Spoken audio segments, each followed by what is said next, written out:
আপনি শেখ হাসিনা যখন এই 16 বছর ক্ষমতায় ছিল, গণতন্ত্রকে হত্যা করে, মানবাধিকার হরণ করে, গুম খুম অত্যাচার নির্যাতন করে রাষ্ট্রীয় ক্ষমতা অবৈধভাবে ছিল, ভোটার অধিকার হরণ করে মানুষ, তখন কি মূল্যবোধের অবক্ষয় হয়নি?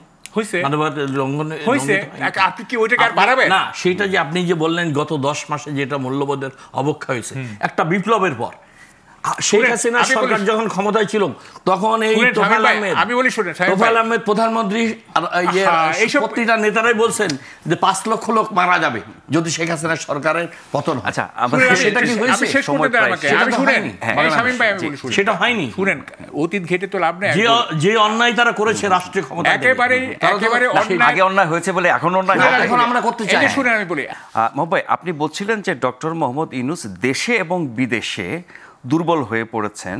তার যে অবস্থান ছিল কিছুদিন আগেও বা আরও আগে, সেগুলো নেই বলেই তিনি এখন বিএনপির দিকে ঝুঁকেছেন, সারমর্ম বললে তাই দাঁড়ায়। তার মানে কি বিএনপির দিকে ঝুঁকে বিএনপির কথা শুনে বিএনপির দাবি অনুযায়ী নির্বাচন দিয়ে তিনি দ্রুত প্রস্থান করতে চান? ব্যাপারটা কীরকম? না, ব্যাপারটা ওরকমও না। ব্যাপারটা হচ্ছে যে উনি পরিস্থিতি সামাল দিতে চাচ্ছেন এবং মানে কতগুলি বিষয় তো ধরেন যে ইন্টারন্যাশনালি মারাত্মকভাবে দেখা হচ্ছে। যেমন আপনার খেয়াল আছে যে নিউ ইয়র্ক টাইমস বলছে যে এখানে জঙ্গিবাদের উত্থান হচ্ছে ইত্যাদি, ললেসনেস একটা বড় ব্যাপার, হিউম্যান রাইট অ্যাবিউজ একটা বড় ব্যাপার ইত্যাদি, মব সৃষ্টি হচ্ছে ইত্যাদি।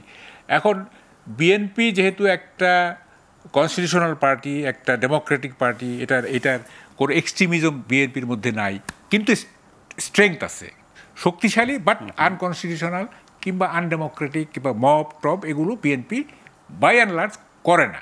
টুকটাক হয়, টুকটাক যে হয় না তা না। এই যে চিটাগাঙে মানে এক আওয়ামী লীগকে মেরে জামাত এবং ওখানকার স্থানীয় বিএনপির চ্যাংদোলা করে নিয়েছে, এটাও দেখছি। যাই হোক, ছোটো ছোটো হয় আর কি।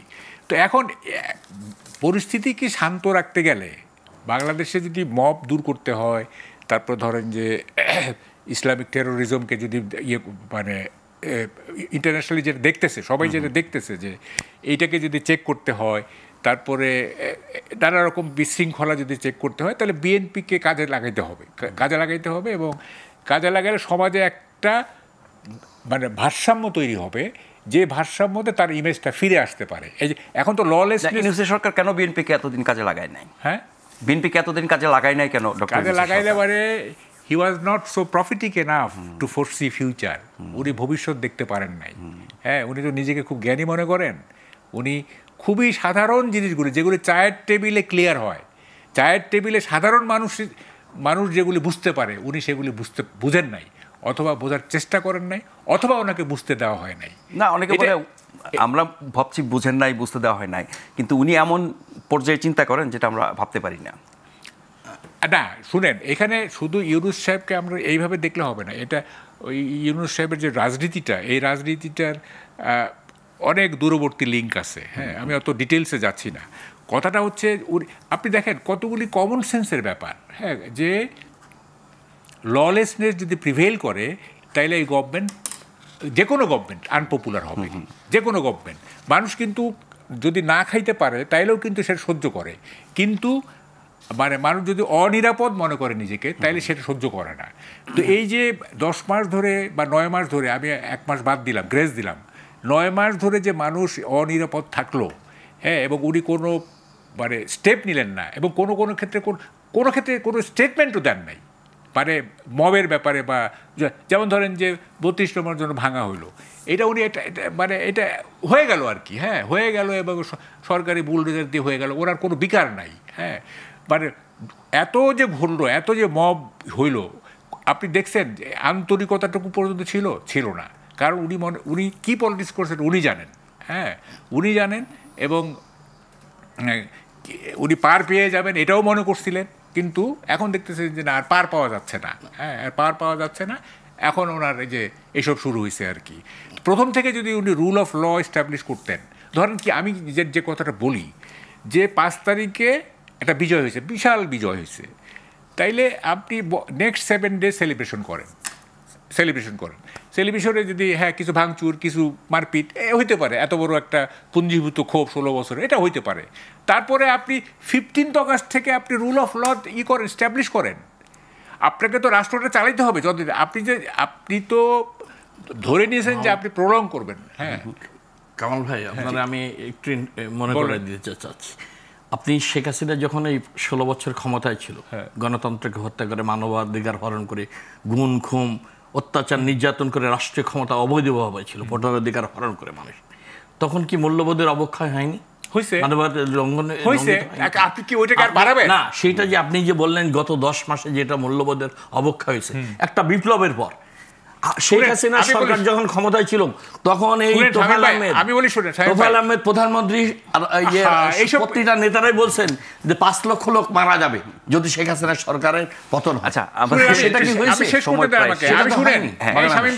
সেটা হয়নি। শুনেন, অতীত ঘেটে তো লাভ নেই। যে অন্যায় তারা করেছে রাষ্ট্রীয় ক্ষমতা, একেবারে আগে অন্যায় হয়েছে বলে এখন অন্যায় এখন আমরা করতে চাই। শুনেন, আমি বলি এখনকার পরিস্থিতি নিয়ে বলছেন। অন্যায় 16 বছর যেহেতু অন্যায় বেশি হবেই, 16 বছর আর 10 মাস তো এক না, ভয়াবহ অন্যায় হয়েছে, এটা অস্বীকার করার কোনো উপায় নাই। কিন্তু এই 10 মাসে যেটা হয়েছে, এই 10 মাসে রাষ্ট্রের যে মৌলিক চরিত্র, যেটার জন্য জিয়াউর রহমান আপনার দলের প্রেসিডেন্ট যুদ্ধ করছে, আপনার দলের প্রেসিডেন্ট যেটার জন্য যুদ্ধ করছে, রাষ্ট্রের সেই মৌলিক চরিত্র পাল্টানোর চেষ্টা হয়েছে। ইউনূস সাহেব সেটা প্রতিরোধ করতে যান নাই। কথা বলবেন না, আপনি বক্তৃতা অনেক বড় বড় দিতে পারবেন, 1 ঘন্টা ধরে আপনি যেভাবে কথা বলেন আপনি 1 ঘন্টা বক্তৃতা দিতে পারবেন, কিন্তু আমার কথা উত্তর দেন।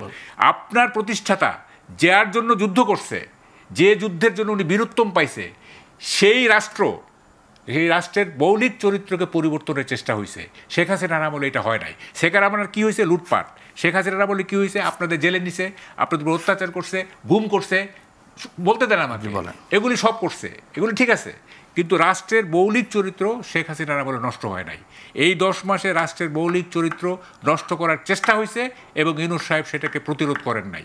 আমাদের শুনেন, আমাদের কি, আমাদের অহংকারটা কি? আমাদের অহংকার কি? আমি কি চাই? আমি কোনো দল করতে চাই না। আমি চাই আমি একটা আধুনিক মানুষ হিসেবে বড় হব। আমি চাই আমার যে ইতিহাস, ঐতিহ্য, আমার সংস্কৃতি, এইটা নিয়ে আমি বড় হব। আমি চাই আমার বিজ্ঞান মনস্কতা নিয়ে আমি বড় হব। এই প্রত্যেকটা বেসিক জায়গায় আঘাত করা হয়েছে। এই প্রত্যেকটা বেসিক জায়গায় আমার আধুনিকতাকে আঘাত করা হয়েছে, আমার বিজ্ঞান মনস্কতাকে আঘাত করা হয়েছে, আমার ঐতিহ্যকে আঘাত করা হয়েছে, আমার ইতিহাসকে আঘাত করা হয়েছে, এবং ইউনূস সাহেব এগুলো এনজয় করছেন এবং আপনারা এগুলির প্রতিবাদ করেন নাই। এখন এসে আপনারা বলতেছেন যে রাষ্ট্র ঠিক করব, এই করব, সেই করব। না, এটা এখন বলতেছেন, আমরা সাহেবের কাছ থেকে এটা 23 সালে এটা আমাদের ভারপ্রাপ্ত চেয়ারম্যান সাহেব ঘোষণা করেছেন। আজকে তো বিএনপির 31 দফা তো আজকের না, আজ থেকে 2.5 বছর আগে, 3 বছর আগে উনি। না, ওনার পয়েন্টটা হচ্ছে এই 10 মাসে এই অনাচারগুলোর ব্যাপারে আপনার অনাচারগুলো যেগুলো একটি বদরুদ্দিন ওমর সাহেব একজন বিজ্ঞ ব্যক্তিত্ব, উনি একটা লেখা লিখছে এটার উপরে, বিপ্লবের পৃথিবীর ইতিহাসে এমন রক্তাক্ত বিপ্লব ছাত্র জনতার অভ্যুত্থানে গত 200 বছরের ইতিহাসে মানুষ হয়নি। একসাথে 16 দিনে আপনি 2000 ছাত্রকে, জনতাকে হত্যা করেছেন। এই রক্তাক্ত বিপ্লবের পরে তো আওয়ামী লীগের নাম নিশানা উচ্চারণই করা উচিত না। পৃথিবীর ইতিহাসে দেখেন, যারা ফ্যাসিস্ট, খুনি, স্বৈরাচার পতীত, তারা কোনোদিন রাজনীতিতে ফিরে আসতে পারেনি। এই আওয়ামী লীগের দুঃশাসনের কারণে বাংলাদেশে রাজনৈতিকভাবে আওয়ামী লীগের মৃত্যু হয়েছে 5ই আগস্ট, আর দিল্লিতে তার দাফন হয়েছে। আপনি যে কথাগুলো আজকে বলছেন, একটা বিপ্লবের পর তো আওয়ামী লীগ আশঙ্কা করছিল 5 লাখ লোক মারা যাবে, পার্লামেন্টে দাঁড়িয়ে বলেছিল। আজকে কি আমাদের ভারপ্রাপ্ত চেয়ারম্যান 5ই আগস্টের বিপ্লবের বলছেন যে ঘটনাগুলো ঘটেছে, উনি যে বলছেন সরকারের ভূমিকা, আমাদের হাজার হাজার নেতাকর্মীকে, লক্ষ লক্ষ নেতাকর্মীকে তিনি নির্দেশনা দিয়েছেন, কেউ আইন হাতে তুলে নেবালা, জুলুম করবালা, তাহলে কি তিনি ওখানে থেকে নির্দেশনা দেন? আপনার দলকে দায়ী করছে হচ্ছে যে আপনারা কি করেছেন, কিন্তু উনি মূলত অ্যাকিউজ করছেন সরকারকে করছে যে অন্যরা সেটা করছে, সেটা তো আমরা দায়ী না। না, আপনাদের দায়ী, আমরা তো সেটা দায়ী না। আমরা তো একটা বিপ্লবের পর কিছু ঘটনা ঘটতেই পারে।